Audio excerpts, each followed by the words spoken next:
بسم الرحمن الرحیم۔ السلام علیکم ورحمۃ اللہ وبرکاتہ۔ محترم ناظرین، مرنے کے بعد روح کیسے تڑپتی ہے؟ ہر انسان کا یہ جاننا ضروری ہے کہ مرنے کے بعد روح کیسے تڑپتی ہے۔ ناظرین کرام، انسان کے مرنے کے بعد اس کا تعلق اس ظاہری اور دنیاوی زندگی سے نہیں رہتا، بلکہ اس کا تعلق ایک اور عالم سے ہو جاتا ہے جس کو عالم برزخ کہتے ہیں۔ اب جو کچھ اس پر گزرتا ہے وہ دنیاوی عالم میں نہیں بلکہ اس دوسرے عالم میں ہوتا ہے، اور اس دوسرے عالم کو اللہ تعالی نے اپنی حکمت سے عام انسانوں سے چھپا کے رکھا ہوا ہے، لہٰذا اس پر اچھا یا برا جو کچھ گزرتا ہے اس کا اس دنیا میں مشاہدہ عام طور پر نہیں ہوتا۔ مردہ ہمارے سامنے ہوتا ہے اور اس پر عذاب یا راحت کا معاملہ ہوتا ہے، مگر اس کے باوجود چونکہ یہ معاملہ عالم برزخ کا ہے، اسی لیے ہم کو محسوس و مشاہد نہیں ہوتا، اور ہمارے نہ دیکھنے یا محسوس نہ کرنے سے یہ لازم نہیں آتا کہ مردے کو تکلیف یا راحت محسوس نہیں ہو رہی، بلکہ اسے راحت اور تکلیف بھی محسوس ہوتی ہے، لیکن یہ سب اللہ تعالی نے آپ سے چھپا کے رکھا ہوا ہے تاکہ ہمارا ایمان باقی رہنے کی بدولت انسان اجر و ثواب کا مستحق بھی ہو اور اس کی آزمائش بھی ہو۔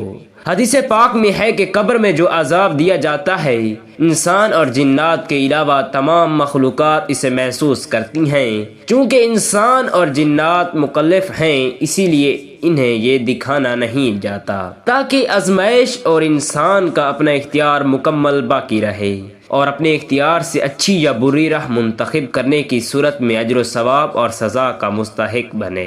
اللہ پاک نے انسان کو اپنی عبادت کے لیے پیدا کیا ہے۔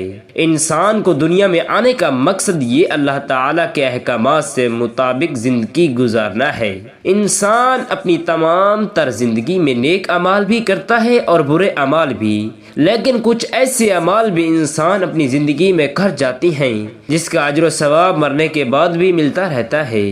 ناظرین کرام، آپ اندازہ لگا لیجئے کہ ایک بندہ جو قبر کے اندھیروں میں مٹی کے اندر سویا ہوا ہے اور اس کے وہ نیک اعمال جو اس نے اپنی زندگی میں کیے تھے اس کا اجر و ثواب اس کو مل رہا ہے، اس سے زیادہ نصیب بھی ہو سکتا ہے۔ تو آج کی ویڈیو میں ہم آپ کو بتائیں گے کہ وہ کون سے 7 اعمال ہیں جن کا اجر و ثواب انسان کو مرنے کے بعد بھی ملتا رہتا ہے۔ تاجدار ختم نبوت مکی مدنی محمد مصطفیٰ نور مجسم صلی اللہ علیہ وسلم نے فرمایا، انسان کے مرنے کے بعد بھی 7 اعمال کا اجر و ثواب جاری رہتا ہے۔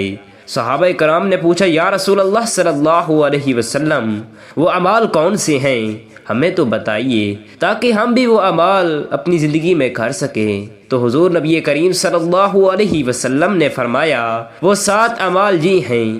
نمبر 1، کسی کو علم سکھایا ہو۔ ناظرین کرام، علم حاصل کرنے کو ہمارے پیارے مذہب نے بہت اہمیت حاصل دی ہے، جس کا اندازہ آپ ان حدیثوں سے لگا سکتے ہیں۔ علم حاصل کرنا ہر مسلمان مرد اور عورت پر فرض ہے۔ تم میں سے بہترین وہ ہے جس نے قرآن مجید سیکھا اور سکھایا۔ علم حاصل کرو، تمہیں چین ہی کیوں نہ جانا پڑے۔ ناظرین، کسی بندے کو علم سکھانا صدقہ جاریہ ہے جس کا ثواب انسان کو مرنے کے بعد بھی ملتا رہتا ہے، لہٰذا جب کبھی بھی سیکھنے سکھانے کا موقع ملے تو ہاتھ سے جانے نہ دیں، نہر کھود کر پانی جاری کروایا کرو۔ ناظرین کرام، اس بات سے آپ تصور کر سکتے ہیں کہ کسی کو پانی پلانا کتنے ثواب کا کام ہے۔ حضرت عثمان غنی خلیفہ سوم کا شمار مٹی کے امین لوگوں میں ہوتا تھا۔ آپ نے اس یہودی سے پانی کا کنواں خرید کر لوگوں میں وقف کر دیا جس کا پانی وہ یہودی بیچا کرتا تھا۔ ناظرین، پانی دینے والے بنی ناکے بند کرنے والے اور بند کرنے والا کون تھا؟ یزید۔ نمبر 3، پانی کا کنواں بنوایا۔ اس شخص کو بھی مرنے کے بعد قبر میں ثواب ملتا رہتا ہے۔ جس لوگوں نے پانی کا کنواں بلوایا اور پیسہ جمع کروانے سے کوئی خوشی نہیں ملتی بلکہ پریشانی ہوتی ہے۔ اگر پیسہ چوری ہو گیا تو پھر کیا ہوگا، اور اگر وہ ہو گیا یا وہ ہو گیا، ہزاروں قسم کی پریشانیاں ہوتی ہیں۔ لہٰذا اگر آپ کو بھی اللہ پاک نے نوازا ہے تو اپنے پیسے کو نبی کریم صلی اللہ علیہ وسلم کی دکھیاری امت پر لگایا کرو اور اپنی آخرت سنوار دیا کرو۔ نمبر 4، درخت لگایا کرو۔